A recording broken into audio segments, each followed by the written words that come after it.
یہ کہانی 1206 عیسوی میں شروع ہوتی ہے۔ وسطی ایشیا سے آنے والے ایک ترک فاتح شہاب الدین محمد غوری نے ہندوستان پر حملہ کیا اور پرتھوی راج چوہان کو شکست دے کر شمالی ہندوستان کا بڑا حصہ فتح کر لیا۔ لیکن غوری کو واپس غزنی جانا تھا۔ اس نے ہندوستان میں اپنے مفتوحہ علاقوں کا گورنر اپنے سب سے وفادار غلام قطب الدین ایبک کو بنا دیا۔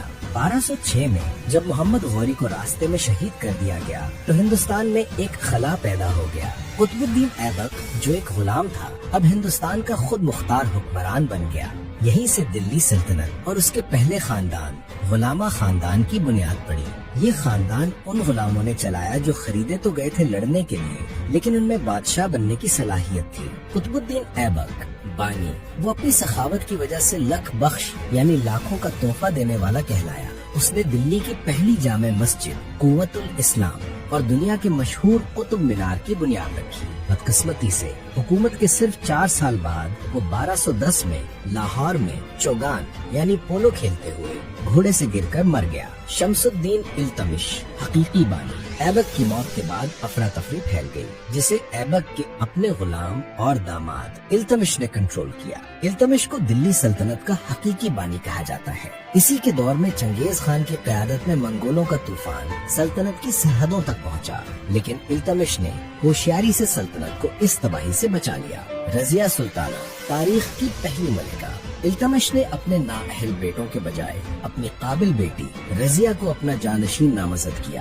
یہ ایک انقلابی قدم تھا۔ رضیہ ایک مرد کی طرح لباس پہنتی، گھوڑے پر سوار ہوتی اور دربار لگاتی، لیکن اس کے ترک عمرا یعنی چالسا ایک عورت کو اپنا حکمران تسلیم نہ کر سکے۔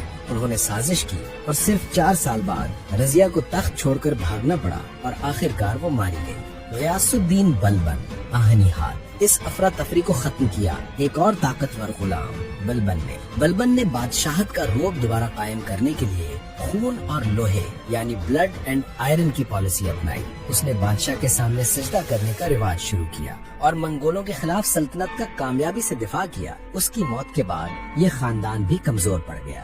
غلاموں کی کمزوری کا فائدہ اٹھا کر ایک نئے خاندان خلجیوں نے تخت پر قبضہ کر لیا۔ جلال الدین خلجی رحم دل بانی جلال الدین ایک بوڑھا اور رحم دل انسان تھا جو بادشاہ بن کر بھی سختی نہیں کر سکتا تھا۔ علاء الدین خلجی سب سے بڑا بادشاہ جلال الدین کا بھتیجا اور داماد علاء الدین اس کے بالکل برعکس تھا۔ وہ بے رحم، شاطر اور ناقابل یقین حد تک مہتواکانکشی تھا۔ اس نے 1296 میں اپنے چچا جلال الدین کو دھوکے سے گلے ملنے بلایا اور اس کا قتل کر دیا۔ اس کے دور میں منگولوں نے ہندوستان پر تاریخ کے سب سے بڑے حملے کیے۔ علاء الدین نے ان کا اس بہادری سے مقابلہ کیا کہ منگولوں نے پھر کبھی دلی کی طرف دیکھنے کی ہمت نہیں کی۔ علاء الدین نے ایک بہت بڑی فوج رکھنے کے لیے مارکیٹ کنٹرول پالیسی نافذ کی۔ اس نے ہر چیز کی قیمت مقرر کر دی، اناج، گھوڑے، غلام اور کم تولنے والے کے جسم سے اتنا ہی گوشت کاٹ لینے کا حکم دیا۔ اس نے اپنے جرنیل ملک کافور کو جنوبی ہندوستان فتح کرنے بھیجا، جو آج تک کوئی مسلم بادشاہ نہیں کر پایا۔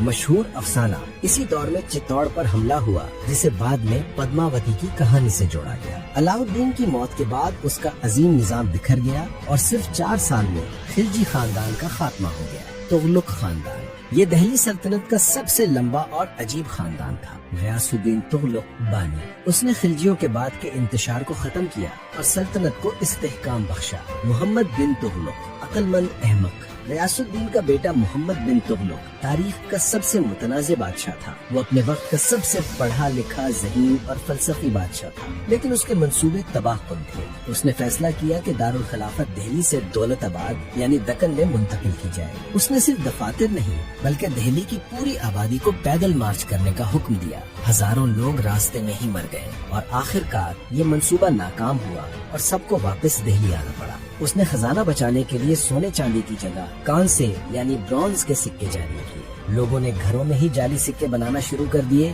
جس سے معیشت تباہ ہو گئی۔ محمد بن تغلق کے بعد اس کا چاچا زاد بھائی فیروز شاہ بادشاہ بنا۔ اس نے جنگ و جدل چھوڑ کر عوامی فلاح و بہبود پر توجہ دی۔ اس نے نہروں کا جال بچھایا، نئے شہر جیسے حصار، جونپور بسائے اور مفت اسپتال قائم کیے۔ فیروز شاہ کی موت کے بعد تغلق خاندان کمزور پڑ گیا اور سلطنت میں خانہ جنگی شروع ہو گئی۔ اس کمزوری کی خبر سن کر وسطی ایشیا کے ظالم فاتح امیر تیمور نے دہلی پر حملہ کیا۔ تیمور کی فوج نے دہلی میں ایسی تباہی مچائی جس کی مثال نہیں ملتی۔ اس نے شہر کو لوٹا، لاکھوں لوگوں کا قتل عام کیا اور شہر کو آگ لگا دی۔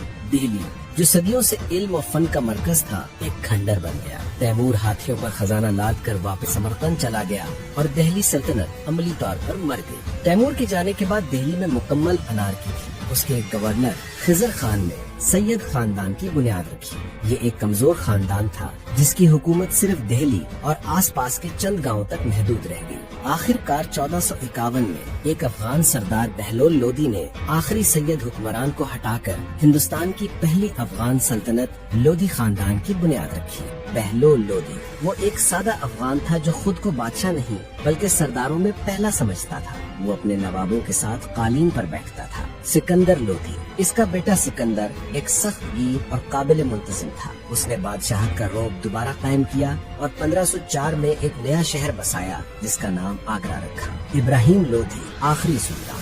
سکندر کا بیٹا ابراہیم ایک مغرور اور ضدی بادشاہ تھا۔ اس نے اپنے افغان سرداروں کی توہین کی جس سے وہ اس کے خلاف ہو گئے۔ ابراہیم لودھی سے ناراض ہو کر پنجاب کے گورنر دولت خان لودھی نے کابل کے ایک حکمران کو ہندوستان پر حملہ کرنے کی دعوت دی۔ وہ حکمران ظہیر الدین بابر تھا۔ 1526 میں پانی پت کی پہلی جنگ ہوئی۔ بابر کی چھوٹی سی فوج نے جس کے پاس توپیں تھیں ابراہیم لودھی کی لاکھوں کی بڑی فوج کو شکست دے دی۔ ابراہیم لودھی میدان جنگ میں مارا گیا اور وہ دہلی کا واحد سلطان تھا جو جنگ کے میدان میں مارا گیا۔ ابراہیم لودھی کی موت کے ساتھ ہی 320 سالہ دہلی سلطنت کا سورج غروب ہو گیا اور بابر نے ہندوستان میں ایک نئی عظیم الشان مغلیہ سلطنت کی بنیاد رکھی۔